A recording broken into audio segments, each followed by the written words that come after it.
Good morning, my brothers and sisters. Welcome to episode 66 of Be With Me. We are in John chapter 3, where Jesus is giving a precious but also a rebuking commentary to a particular individual by the name of Nicodemus. Yesterday was a bit of a rebuke where he said you weren't prepared for the opportunities that I've been giving you. The stuff that I'm teaching you is in the Old Testament. And you haven't been you haven't been doing your part. I think he's saying to Nicodemus, you could have done better, you should have done better, you're the teacher of Israel. And now he's going to give him even more mind-blowing stuff. This is from John 3, chapter 3, verse 12. If I have told you earthly things and you do not believe, how can you believe if I tell you some heavenly things? No one has ascended into heaven except he who descended from heaven, the Son of Man. And as Moses lifted up the serpent in the wilderness, so must the Son of Man be lifted up, that whoever believes in him may have eternal life. So this is this great promise at the end of eternal life. It's like, hey, I want to get there. How do we get there?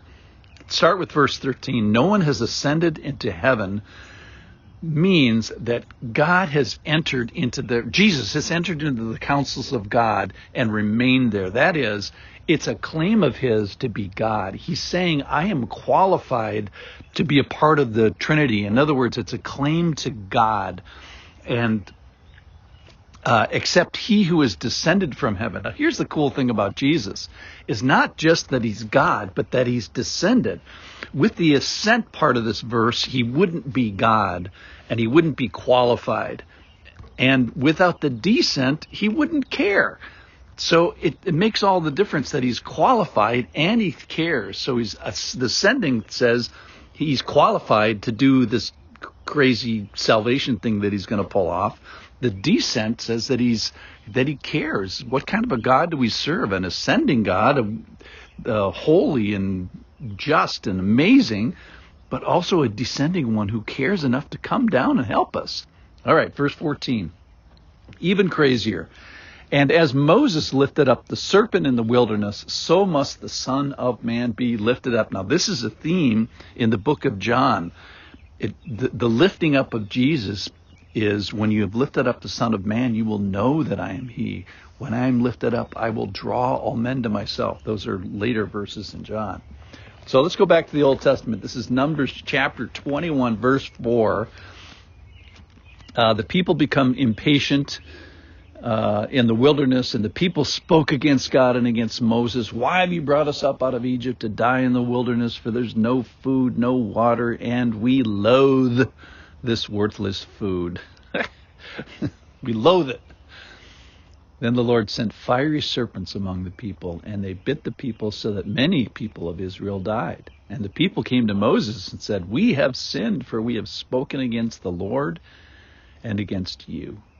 Pray to the Lord that he take away the serpents from us. So Moses prayed for the people, and the Lord said to Moses, make a fiery serpent and set it on a pole, and everyone who is bitten, when he sees it, shall live. So Moses made a bronze serpent, set it on a pole, and if a serpent bit anyone, he would, get this, look at the bronze serpent and live. So Jesus elevates this crazy story from the Old Testament by saying, he compares himself with this, as I'm going to be lifted up just like this bronze snake was lifted up. So a couple teaching points, I think, from that is God's familiar with rebellion and sin, that's for sure.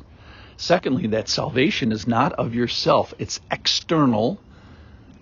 Thirdly, that God has made a way, thank goodness, thank God, thank Jesus.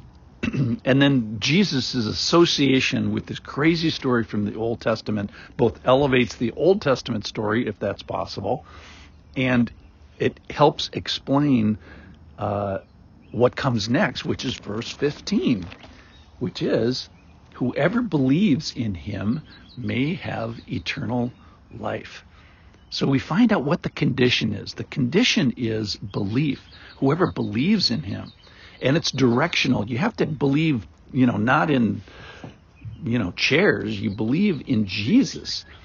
It's of Jesus. So our belief is directional towards something, and it's promisorial. We want to go right to the promise, but we don't want to go through all the belief parts of it. So I think he's rebuking Nicodemus here, saying, hey, there's stuff in the Old Testament that makes what I'm going to tell you, which is mind-blowing. I mean, let's give Nicodemus some credit here.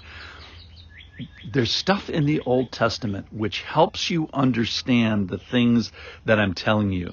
The Old Testament was the undergraduate course, and now I'm getting to the graduate course stuff. That is, you must be born again spiritually, and it's tied with belief and trust and entrusting, and it's going to be someone that's lifted up on a wooden tree, which is, of course, Jesus on the cross. So my conclusions today is, let's be drawn in. Jesus says and promises that he's going to draw us when he's up on the cross, and he continues to do that today. Secondly, that he's unique and exceptional and qualified to do this. That's the ascending part. He's compassionate. That's the enthroned one who comes down. Thank goodness he came down. And then he's going to be lifted up again, but this time it's going to be on a pole, and he's going to be glorified by this activity. And we want to glorify him by believing and doing our action. So what is our action? Our action is one of faith, and that is to look on the fiery snake image and live. And that is look on Jesus, look on him with belief. So perhaps today you are, like he promises further on in John, you're being drawn by Jesus being lifted up in this way. Don't be surprised. He said that was going to happen. If you're drawn to Jesus on the cross for your sin, the one who is qualified and the one who came down, don't be surprised. Thank you so much for listening. We're going to continue with this mind-blowing stuff that Jesus tells Nicodemus tomorrow. Thanks for listening.